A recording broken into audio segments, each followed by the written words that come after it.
आज हम BSc first year का सेकंड पेपर ऑर्गेनिक केमिस्ट्री के बारे में अध्ययन करने जा रहे हैं, जिसमें आज का जो टॉपिक है वो है क्लासिफिकेशन ऑफ कार्बेनाइन। तो कार्बेनाइन है, उसके बारे में हम अध्ययन पिछले वीडियो में किया था, जिसमें हमने देखा था कि जो कार्बेनाइन होता है वो क्या नाम की किसी भी कार्बनिक समूह के एक कार्बन के ऊपर एक नेगेटिव चार्ज उसके ऊपर चढ़ा होता है, तब उसे हम कार्बेनाइन कहते हैं। और कहने का मतलब ये है, कार्बन का जो अष्टक होता है वो यहाँ पर पूर्ण होता है। इसके अलावा उसमें एकाकी इलेक्ट्रॉन होते हैं, जिसकी वजह से उस कार्बन पर नेगेटिव आयन आ जाता है और इसलिए इसे हम कार्बेनाइन कहते हैं। तो आज हम देखते हैं कि कार्बेनाइन के कितने प्रकार होते हैं। तो इसका क्लासिफिकेशन करते हैं हम। तो इसमें प्राइमरी कार्बेनाइन, सेकेंडरी कार्बेनाइन एंड टर्शियरी कार्बेनाइन, तो ये किस तरह ये पढ़े जाते हैं वो हम देखते हैं इस वीडियो के माध्यम से। आइए स्टार्ट करते हैं क्लासिफिकेशन ऑफ कार्बेनाइन। कार्बोकैटायनों की भांति इन्हें भी ऋण आवेशित कार्बन की प्रकृति के अनुसार प्राथमिक, द्वितीयक तथा तृतीयक कार्बेनाइन में वर्गीकृत किया जा सकता है। जैसे कि हमने देखा कि पिछले वीडियो में कि जैसे हमारे जो कार्बोकैटायन थे उनका हमने क्लासिफिकेशन किया था, ठीक उसी तरह कार्बेनाइनों का भी यहाँ पर वर्गीकरण कर रहे हैं। तो हमने देखा था, जब कार्बोकैटायनों का वर्गीकरण किया था वहां पर हमने देखा था कि प्राथमिक कार्बोकैटायन, सेकेंडरी कार्बोकैटायन और टर्शियरी कार्बोकैटायन, ठीक उसी के बेस के आधार पर यहाँ पर हम प्राइमरी कार्बेनाइन, सेकेंडरी कार्बेनाइन एंड टर्शियरी कार्बेनाइन का हम अध्ययन करेंगे। तो यहाँ पर हम देखते हैं प्राइमरी कार्बेनाइन। तो यहाँ पर जो प्राइमरी कार्बेनाइन है उसे वे कार्बेनाइन जिनके ऋण आवेशित कार्बन की केवल एक संयोजकता किसी अन्य कार्बन से शेष दो संयोजकताएं दो हाइड्रोजन परमाणुओं से जुड़ी होती हैं, प्राथमिक कार्बेनाइन कहलाते हैं। तो यहाँ पर हम जो देखते हैं कि जो हमारा कार्बेनाइन है जिनके ऋण आवेशित कार्बन की केवल एक संयोजकता, मतलब ये जो कार्बन है उसके ऊपर जब नेगेटिव आयन है तो उसकी एक संयोजकता एक कार्बन से और दो संयोजकताएं दो हाइड्रोजन परमाणुओं से पूरी होती हैं। तो ऐसे जो कंपाउंड होते हैं उन्हें हम प्राइमरी कार्बेनाइन कहते हैं।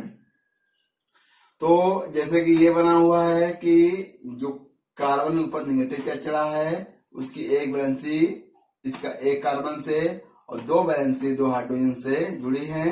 तो इसको हम देखते हैं एग्जाम्पल के माध्यम से कि जो कार्बन है जिसके ऊपर नेगेटिव है उससे जो कार्बन जुड़ा है वो एक मैथिल ग्रुप के रूप में आएगा।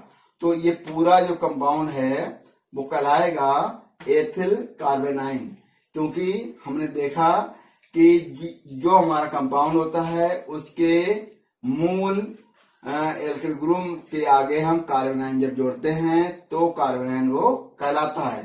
तो यहाँ पर एथिल कार्बेनाइन, क्योंकि ये C2H5 जो है एथिल है और उसमें इस कार्बन के ऊपर नेगेटिव चार्ज चढ़ा है, जिसकी वजह से ये कार्बेनाइन कहलाया। तो ये एथिल कार्बेनाइन हुआ और इसको हम प्राइमरी कार्बेनाइन भी कहेंगे, क्योंकि हमारे एक कार्बन से इसकी एक ही वैलेंसी इस कार्बन से अटैच हो रही है और दो वैलेंसी हाइड्रोजन से इसकी पूरी हो रही है, इसलिए प्राइमरी कार्बेनाइन भी कहेंगे इसको। अब हम बात करेंगे सेकेंडरी कार्बेनाइन की। तो सेकेंडरी कार्बेनाइन को द्वितीय कार्बेनाइन जो है उसे 2 डिग्री कार्बेनाइन भी कहते हैं, क्योंकि द्वितीय को हम 2 डिग्री से रिप्रेजेंट करते हैं। तो वे कार्बेनाइन जिनके ऋण आवेशित कार्बन की दो संयोजकताएं अलग अलग अन्य कार्बन परमाणुओं से व शेष एक संयोजकता हाइड्रोजन परमाणु से जुड़ी होती है, द्वितीयक कार्बेनाइन कहलाते हैं।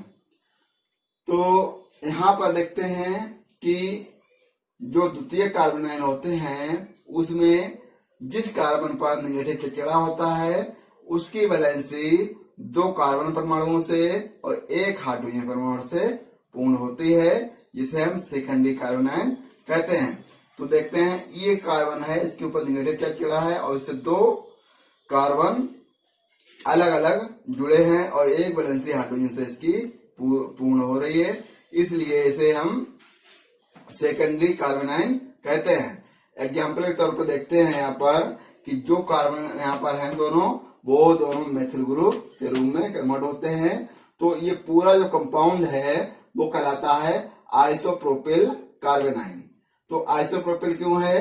क्योंकि यहाँ पर 3 कार्बन हैं जो प्रोपिल को रिप्रेजेंट करते हैं और बीच वाले कार्बन पर नेगेटिव यहाँ पर जुड़ा है, इसलिए ये आइसोप्रोपिल कार्बेनाइन कहलाया। तो अब हमने जो सेकेंडरी कार्बोनाइन की हमने बात की, इसके बाद हम देखते हैं तृतीयक या 3 डिग्री कार्बोनाइन, टर्सरी कार्बेनाइन। तो यहां देखते हैं कि वे कार्बेनाइन जिनके ऋण आवेशित कार्बन की तीनों संयोजकताएं अलग अलग 3 अन्य कार्बन परमाणु से जुड़ी होती हैं तथा कोई हाइड्रोजन परमाणु जुड़ा नहीं होता, तृतीयक या 3 डिग्री कार्बेनाइन कहलाते हैं। तो यहां पर देखते हैं कि जिस कार्बन से कार्बन के ऊपर नेगेटिव चार्ज चढ़ा होता है उसकी तीनों वैलेंसी जो है अलग अलग कार्बन परमाणु से जुड़ी होती हैं। तो इस कार्बन से एक कार्बन ये, दूसरा कार्बन अलग ये, तीसरा कार्बन ये, तो ये पूरा जो कंपाउंड है वो टर्सरी कार्बेनाइन कहलाता है। एग्जाम्पल देखते हैं इसका कि जो कार्बन है वो तीनों मेथिल ग्रुप में कन्वर्ट होते हैं। तो इस जो C नेगेटिव है उससे एक मेथिल ग्रुप ये, दूसरा मेथिल ग्रुप ये, तीसरा मेथिल ग्रुप ये, और इस कार्बन जिसके ऊपर नेगेटिव चार्ज चढ़ा है उससे 3 कार्बन ये अलग अलग जुड़े हैं। तो ये पूरा का पूरा जो कंपाउंड है वो है टर्सरी ब्यूटिल कार्बेनाइन। तो क्योंकि तीनों कार्बन इस कार्बन की तीनों वैलेंसी कार्बन परमाणुओं से पूरी हो रही है, तो इसलिए टर्सरी ब्यूटिल कार्बेनाइन ये कहलाएगा। अब हम बात करते हैं पूरे जो है कार्बन का जो वर्गीकरण है, क्योंकि यहाँ पर जिस कार्बन से मतलब कार्बन के ऊपर नेगेटिव चढ़ा है उससे एक कार्बन इससे जुड़ा हुआ है, कार्बन वैलेंसी पूरी हो रही है। यहाँ पर उसकी 2 कार्बन से वैलेंसी पूरी हो रही है और 1 हाइड्रोजन से। यहाँ पर इसकी तीनों वैलेंसी 3 कार्बन परमाणु से पूरी हो रही है। तो जो हमने कार्बन का वर्गीकरण किया उसके अकॉर्डिंग किसी भी कार्बनिक श्रृंखला में किसी का एक कार्बन पर, एक साइड के कार्बन पर उसकी एक वैलेंसी कार्बन से और 2 वैलेंसी हाइड्रोजन से जब पूरी होगी तो उसे हम प्राइमरी कार्बोनाइन कहेंगे। और जब जिस कार्बन के ऊपर नेगेटिव चढ़ा होगा उसकी 2 वैलेंसी 2 कार्बन परमाणुओं से और 1 हाइड्रोजन से जब पूर्ण होती है तो उसे हम सेकेंडरी कार्बोनाइन कहेंगे। और जब जिस कार्बन ऊपर नेगेटिव चढ़ा होता है उसकी तीनों वैलेंसी कार्बन अलग अलग कार्बन परमाणुओं से पूर्ण होती हैं तो उसे हम टर्सरी कार्बोनाइन कहते हैं। तो इस तरह हमने क्लासिफिकेशन ऑफ कार्बोनाइन का आज अध्ययन किया। Thank you for watching.